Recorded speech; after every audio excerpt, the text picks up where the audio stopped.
Hello बच्चों। मैं हूं शुभम गुप्ता और आज हम साथ मिलकर समझने जा रहे हैं कक्षा 10वीं के पाठ्यक्रम की एक और कविता जिसका शीर्षक है आत्मकथ्य। बच्चों, आत्मकथ्य जो पोयम है ये मशहूर इसलिए है क्योंकि ये जयशंकर प्रसाद जी की रचना है। और साथ ही साथ इस पोयम के बारे में आपको ये भी पता होना चाहिए कि आत्मकथ्य और आत्मकथा ये दोनों एक नहीं होती। सबसे पहली बात तो ये बहुत सारे लोगों की गलत फहमी है। आत्मकथा यानी कि बायोग्राफी या ऑटोबायोग्राफी आप कह सकते हैं। आत्मकथा क्या होता है कि किसी ने अपनी पूरी जीवनी लिख दी है या उसके मरने के बाद किसी और ने उसकी पूरी जीवनी लिख दी है ना। ऑटोबायोग्राफी जैसे कि हेलन केलर की किताब थी the story of my life, उन्होंने अपनी जीवनी खुद लिखी तो वो ऑटोबायोग्राफी है। किसी ने उनकी जीवनी लिखी होती तो बायोग्राफी होती, अगर किसी और ने लिखी होती तो जो भी है आत्मकथा हम किसको कहते हैं? जब आपने बायोग्राफी या ऑटोबायोग्राफी आपने अपना पूरा जीवन या अपनी पूरी जीवनी एज इट इज़ लिख दिया है। पर जब हम आत्मकथ्य की बात करते हैं, आत्मकथ्य यानी कि क्या होता है? आत्मकथ्य यानी कि किसी ने अपने पूरे जीवन का वर्णन नहीं किया है, उसने अपने जीवन के कुछ गिनी चुनी सीखों को, अपने जीवन की सीख से जो वो आपको बताना चाहता है या अपने जीवन के एक तरह से कुछ इंसिडेंट्स को सामने लेकर के आए हैं, वो पूरा जीवन सामने लेकर के नहीं आया है। तो ये डिफरेंस है आत्मकथा में और आत्मकथ्य में। बच्चों, जयशंकर प्रसाद जी जो है, पोयम का बैकग्राउंड मैं आपको बताता हूँ एक दो लाइन में। ये बहुत बड़े कवि थे और ये उस समय की बात है जब भारत आज़ाद भी नहीं हुआ था। यानी कि इनका निधन जो है वो 1937 में हुआ, यानी कि भारत की आज़ादी से करीब 10 साल पहले। तो आप सोच सकते हैं कि कितनी पुरानी बात है। तब ये बहुत ज़्यादा मशहूर थे और तब हिंदी साहित्य में छायावादी युग था। छायावादी युग यानी कि क्या? छायावादी युग यानी कि ये वो युग था जब इमेजिनेटिव पोएम्स लिखी जाने लगी, कल्पनाओं के आधार पे। सच्चाई थी इन कविताओं में, पर डायरेक्टली मैसेज कन्वे करने का जो एरा था वो ख़त्म हो गया। अब पोएट्स जो है इनडायरेक्टली बातें कहना उन्होंने शुरू कर दिया। जैसे आप ही के सिलेबस में सूर्यकांत त्रिपाठी निराला जी की कविताएं हैं, उत्साह और अटनेहरी, उनके ऊपर वीडियोस आ गई हैं, ज़रूर देखो एडू मंत्रा पे। तो सूर्यकांत त्रिपाठी निराला जी और जयशंकर प्रसाद जी दोनों छायावादी कवि हैं। महादेवी वर्मा जी भी छायावादी कवि हैं। इनकी नीलकंठ करके एक स्टोरी आपने 8th में पढ़ी होगी शायद, वसंत किताब में। जो भी है, महादेवी वर्मा, सूर्यकांत त्रिपाठी निराला जी, जयशंकर प्रसाद, ये छायावाद के बहुत बड़े कवि थे। ये वही दौर था बच्चों जब प्रेमचंद जी भी थे। मैं आपको ये बातें क्यों बता रहा हूँ कि जैसा मैंने आपको बताया, जयशंकर प्रसाद जी एक तरह से बहुत मशहूर कवि थे, एक स्तंभ थे, ये एक पिलर थे छायावादी युग के। कि छायावादी युग में इनका बहुत नाम था। इनकी प्रमुख रचना कामायनी, हाँ, कामायनी इनकी बहुत प्रमुख रचना है। साथ ही साथ इन्होंने चंद्रगुप्त और स्कंदगुप्त जैसे नाटक लिखे। अब मेन बात पे आते हैं। हुआ दरअसल ये था कि मैंने आपको बताया प्रेमचंद जी का समय भी कुछ आसपास ही था। तो प्रेमचंद जी एक पत्रिका या एक पेपर निकालते थे हंस करके, उसको हंस पत्रिका भी कहते थे। तो उसमें वो अक्सर बड़े बड़े हिंदी साहित्य के लेखकों की जीवनियाँ लिखा करते थे।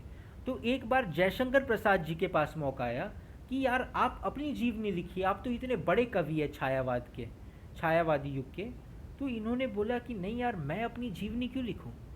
मतलब मेरे जीवन में जो हुआ जो नहीं हुआ, मैंने जो बेवकूफ़ियाँ की, जो अच्छाइयाँ की, इससे किसी और के जीवन में क्या बदलाव आएगा?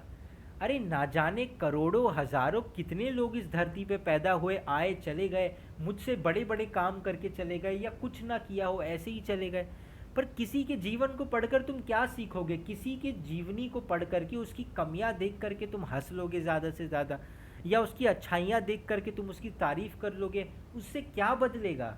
लोग कहते थे अरे हम कुछ सीख लेंगे, क्या सीखोगे तुम? जयशंकर प्रसाद जी का यही मानना था कि मेरा जीवन बहुत कठिन था। पोयम में वो आगे एक लाइन कहते हैं, मिला कहाँ वह सुख जिसका स्वप्न देख कर मैं जाग गया। कि वो सुख कहाँ मिला जिसका सपना देख करके मैं जाग गया? मेरे जीवन में बहुत दुख है। तो इन्होंने यही कहा कि मैं आत्मकथा नहीं लिखूंगा। पर इनके मित्रों ने बहुत कहा, प्रेमचंद जी ने भी कहा था।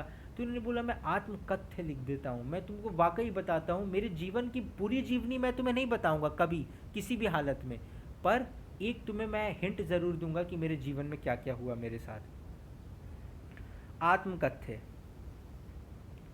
मधुप गुनगुनकर कह जाता कौन कहानी अपनी यह, मुरझाकर गिर रही पत्तियां देखो कितनी आज घनी।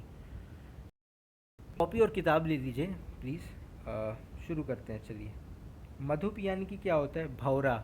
भौरा जो एक इंसेक्ट होता है बेसिकली, जो फूलों के ऊपर घूमता है और मतलब अजीब सी आवाज़ निकालता है। वो एक तरह से आप ऐसे कंपेयर कर सकते हैं जैसे आपने अपने फ़ोन को वाइब्रेट मोड में डाल रहा है और कोई कॉल कर रहा है तो वैसी आवाज़ आती है। तो भौरा जो है कोई इंसेक्ट है जो इधर उधर फूलों पे इधर उधर घूमता रहता है। भौरा यानी कि क्या? कवि का मन, जयशंकर प्रसाद जी का मन। क्यों? जैसे भौरा जो है वो एक जगह नहीं है, वो मक्खी की तरह इधर उधर उड़ता रहता है, तो उनका मन भी जो है इधर उधर भटकता है ना। गुनगुनाकर, अब भौरा जो है वो क्या गुनगुना रहा है, किसी को कुछ समझ में आ रहा है? किसी को नहीं समझ में आता। कह जाता कौन कहानी अपनी यह, जैसा मैंने आपको बताया, भौरा जब गुनगुनाता है तो खाली अजीब सी आवाज़ आती है, किसी को कुछ समझ में नहीं आता, इसलिए कौन कहानी, कौन सी कहानी गा रहा है ये भौरा, है ना। अब ये कवि ने इस तरह से स्टार्ट क्यों किया है पोएम को? क्योंकि अब वो अपनी कहानी गाना शुरू करने वाले हैं कि मधुप गुनगुना कर कह जाता कौन कहानी यह अपनी, या कौन कहानी अपनी यह, है ना। मधुप गुनगुना कर कह जाता कौन कहानी यह अपनी, यानी कि ये जो भौरा है, भौरा यानी कि कवि के मन रूपी भौरा, कि कवि खुद जो है अब ये गुनगुना कर कौन सी कहानी कह रहे हैं अपनी। और अब सेकंड लाइन से वो अपनी कहानी कहना शुरू करते हैं। मुरझाकर गिर रही पत्तियां देखो कितनी आज घनी। अब इस लाइन के दो मीनिंग हो सकते हैं। एक मीनिंग तो ये कि कवि ये कह रहा है कि जैसे वसंत ऋतु में, स्प्रिंग सीजन में एक तरह से पुरानी पत्तियां मुरझा जाती हैं, एक तरह से वो पत्तियां मर जाती हैं और नई पत्तियां आती है ना। जैसे पुराने लोग मर जाते हैं और नए लोगों का जन्म होता है धरती पे, तो पत्तियों की तरह कवि का जीवन मुरझा गया है। देखिए, जब आप अपनी आत्मकथा या बायोग्राफी लिखते हैं तो 10-20 साल के लोग बायोग्राफी थोड़ी लिखते हैं। जब तक आप 30, 40, 50, 60 साल के होते हो, जब आप अपनी लाइफ में कुछ बड़ा अचीव कर चुके होते हो, तभी तो अपनी बायोग्राफी लिखते हो ना। तो क्या है कि तब तक क्या है कि मरने के पास हो जाते हो, क्योंकि बुढ़ापे के बाद सबको मरना ही है। इसका एक अर्थ तो यह है कि जीवन नश्वर है, कवि का जीवन भी बिना मृत्यु की ओर चल पड़ा है ना। वो अपना जीवन जी चुके हैं, वो पत्तियों की तरह उनका जीवन सूख गया है, उन्हें धरती से जाना होगा एक दिन। इसका एक अर्थ ये है कि पत्तियों को सुख और दुख से जोड़ करके देखा गया है। मैं आपको पहले ही बता चुका हूँ, मैंने जितनी वीडियोस बनाई, शुभम गुप्ता ने जितनी वीडियोस बनाई है, मैं हम में यही कहता हूँ सब में, जयशंकर प्रसाद जी 1937 में गुजर चुके हैं। उन्होंने मुझे आकर के नहीं बताया कि मैंने इस आत्मकथ्य में ये लाइन ये सोच करके लिखी थी, ना आपके टीचर्स को बताया, ना उन पब्लिशर्स को बताया जिन्होंने अलग अलग किताबें लिखी हैं। 1937 में तो पब्लिकेशन या प्रिंटिंग शायद शुरू भी नहीं हुई थी भारत में, हो भी गई थी तो एक दो न्यूज़पेपर्स निकलते थे खाली, है ना।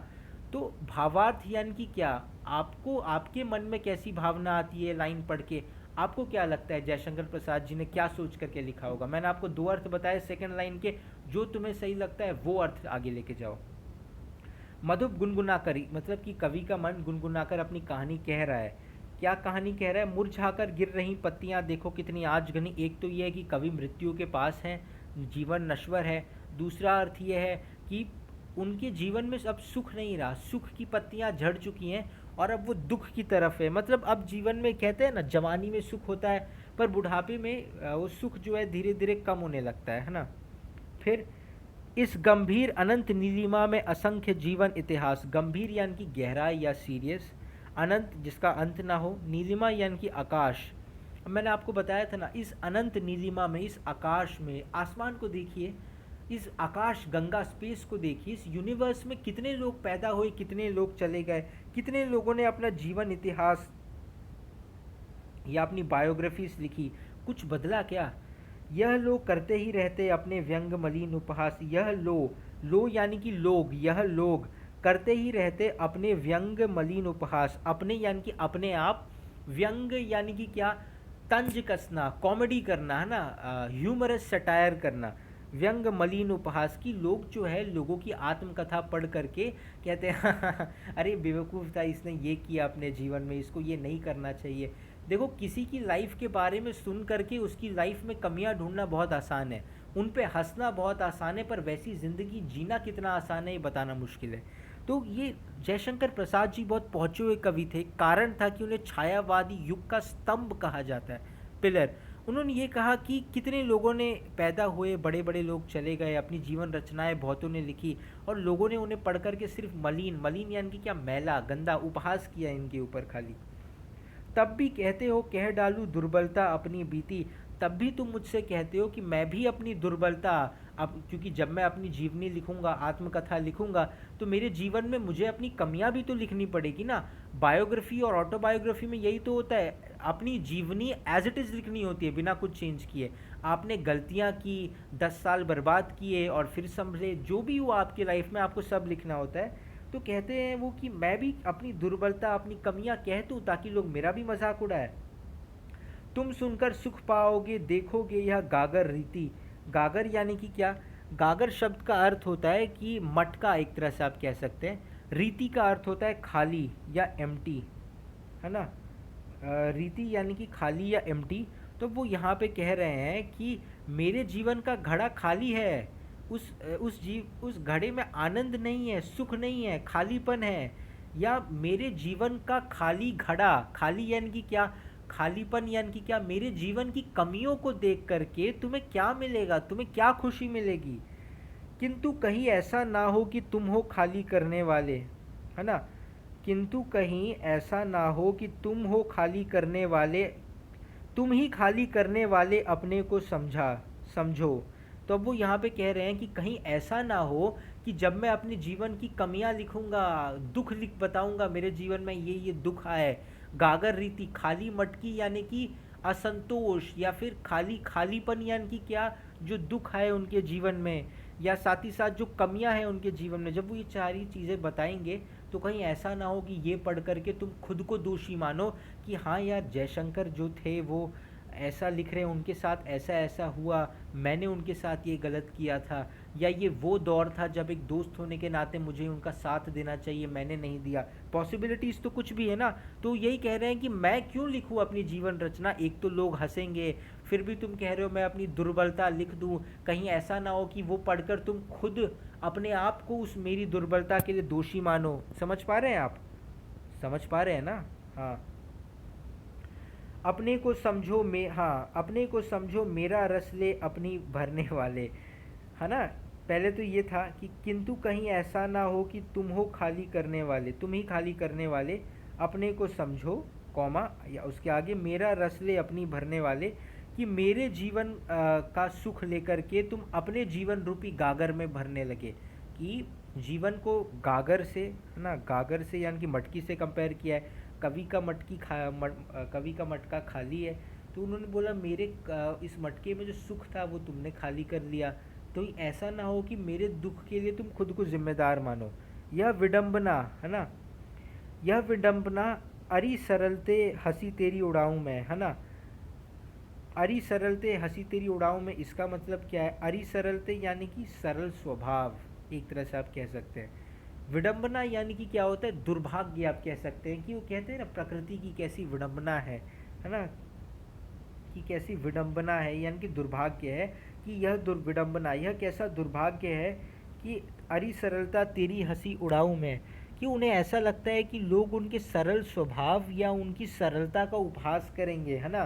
कि जब वो अपनी जीवन रचनाएं लिखेंगे तो वो तो कहते हैं मैं बहुत भोला था, मेरे से बहुत गलतियां हुई जीवन में, जब मैं ये सारी चीज़ें लिखूंगा तो ये विडंबना है कि मेरी सरलता का सम्मान करने की जगह, विडंबना यानी कि क्या? दुर्भाग्य है कि मेरी सरलता का सम्मान करने की जगह लोग इसका मजाक उड़ाएंगे, और मैं जानता हूँ।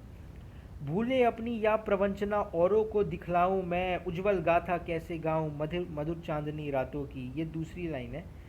भूले अपनी या प्रवंचना औरों को दिखलाऊं मैं, कि अपनी भूले, मेरे जीवन में जो मैंने भूल की, जो गलतियां की, अपनी भूले, दूसरों के धोखे तुम्हें बताता फिरूं क्या मैं, है ना। औरों को दिखलाऊं मैं यानी कि अपने जीवन में जो मुझे धोखे मिले, या फिर प्रवंचना यानी कि धोखा, है ना। प्रपंच, प्रवंचना यानी कि प्रपंच, धोखा। भूल यानी कि जो गलतियां हुई, जो मुझे धोखे मिले, वो औरों को दिखलाऊं, वो लोगों को मैं बताता फिरूं। उज्जवल गाथा कैसे गाऊं मधुर चांदनी रातों की।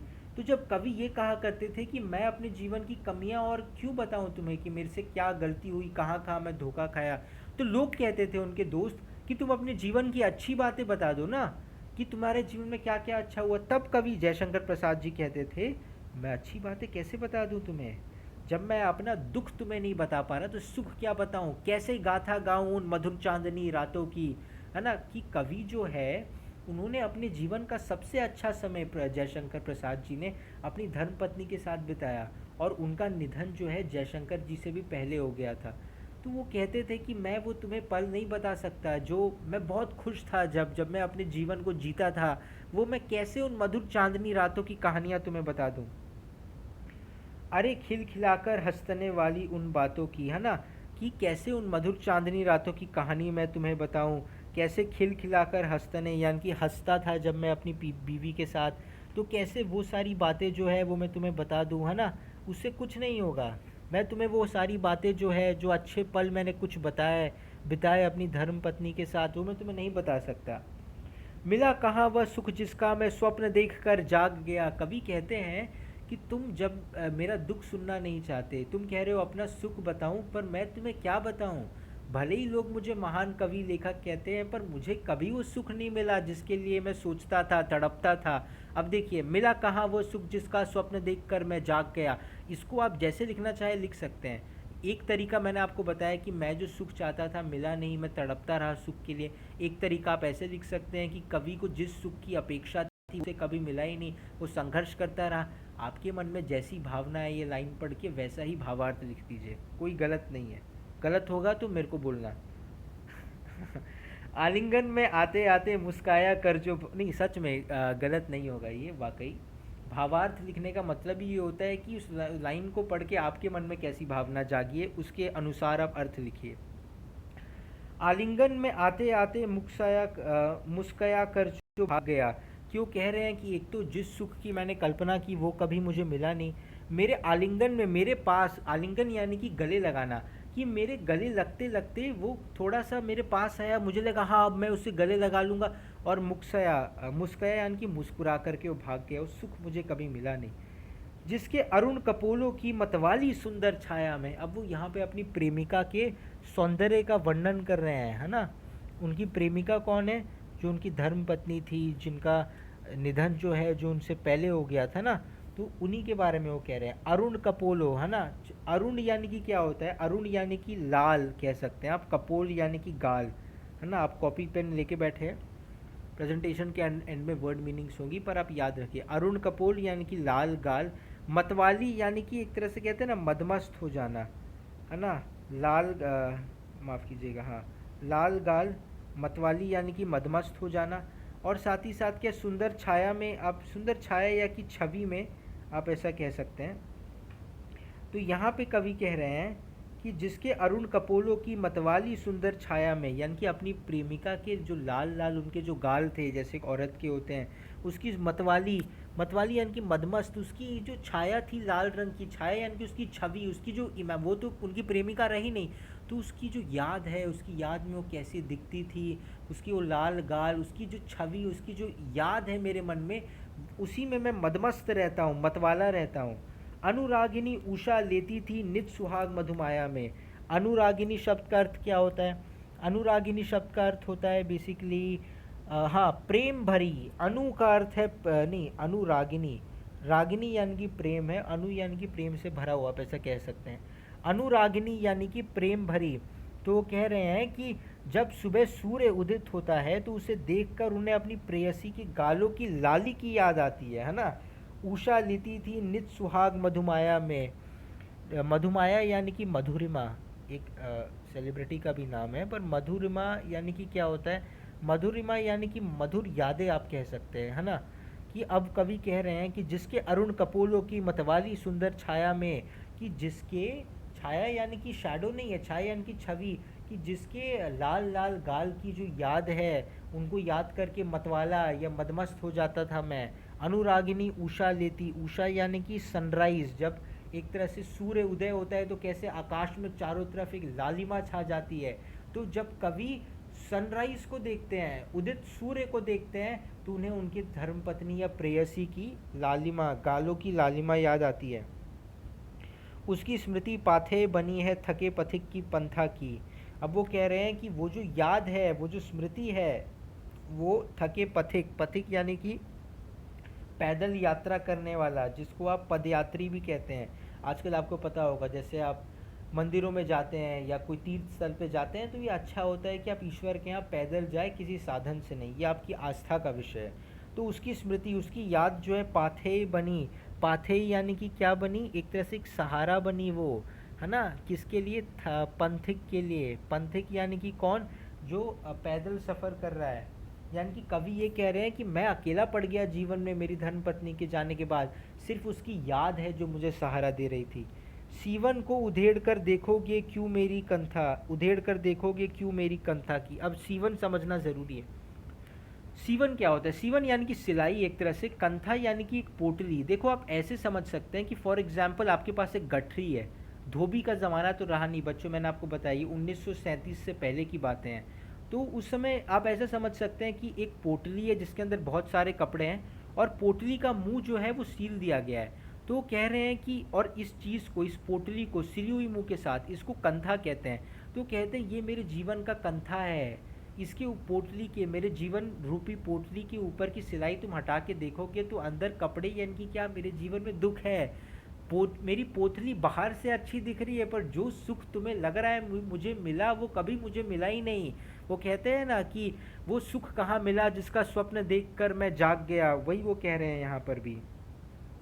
सीवन को उधेड़ कर देखोगे क्यों मेरी कंथा की। सीवन यानी कि सिलाई, मेरे जीवन रूपी पोटली की सिलाई तोड़ करके तुम क्या देखोगे? छोटे से जीवन की कैसी बड़ी कथाएं आज कहूँ, क्या यह अच्छा नहीं कि औरों की सुनता मैं मौन रहूं। क्यों कह रहे हैं कि मेरा जीवन बहुत छोटा है, और ये बात सच भी है। वो कुछ 50 साल से पहले ही उनका निधन हो गया था, दुर्भाग्यपूर्ण, जयशंकर प्रसाद जी का। पर वो बहुत बड़े कवि थे, 50 वर्ष से पूर्व ही। और उस समय आज़ादी से पहले लोग थोड़ा ज़्यादा जीते थे, 80-90। आजकल तो एवरेज लाइफ एक्सपेक्टेंसी कुछ 64 ईयर्स है आई गेस इंडिया में। एनीवेज, तो वो यहाँ पे कह रहे हैं कि मेरे जीवन की सिलाई खोल के तुम क्या देखोगे? मेरे जीवन में कोई सुख नहीं है। छोटे से जीवन, मेरे छोटे से जीवन की क्या बड़ी बड़ी गाथाएं गाऊं। देखो, बड़े होने का ये भी मतलब नहीं है कि जीवन में बहुत बड़े बड़े काम किए, या बहुत बड़ा नहीं जीवन में बहुत ज़्यादा साल जिए। बड़ी कथाएं यानी कि उन्होंने कुछ बड़ा काम नहीं किया। मैंने अपने जीवन में कुछ बहुत बड़ा नहीं किया, कुछ छोटी छोटी चीज़ें की हैं, इनकी मैं क्या बड़ी बड़ी गाथाएं गाऊं। क्या यह अच्छा नहीं कि औरों की सुनता मैं मौन रहूं। छोटे से जीवन की कैसी बड़ी कथाएं आज कहूँ, क्या यह अच्छा नहीं कि औरों की सुनता मैं मौन रहूं।